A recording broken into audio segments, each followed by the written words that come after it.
ও মাসি, এত বেলায় মাথায় হাঁড়ি চাপিয়ে কোথায় যাও? আরে মা, কাকা না আজকে অনেক সকালে ঘুগনি নিয়ে গেছে।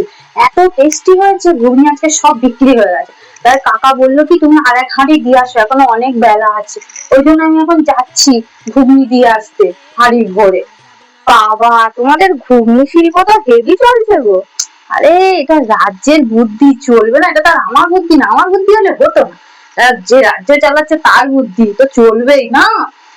তোমাদের ঘুগনি শিল্প জিন্দাবাদ। জিন্দাবাদ জিন্দাবাদ। আমি আসি মা, হ্যাঁ অনেক দেরি হয়ে গেছে। একদিন তোমার ঘুগনি খাইয়ে দিও। আচ্ছা ঠিক আছে, এবার যেদিন পাড়ায় বিক্রি করতে বেরোবো সেদিনকে দিয়ে যাবো। হ্যাঁ, যাও আজকে কাকাকে দিতে যাচ্ছি। হ্যাঁ আসছি মা। ঘুগনি বিক্রি করে দুতলা বাড়ি করে নিল, আর আমরা শুধু দাঁড়িয়ে দাঁড়িয়ে দেখছি হাঁড়ি হাঁড়ি ঘুগনি নিয়ে যাচ্ছি।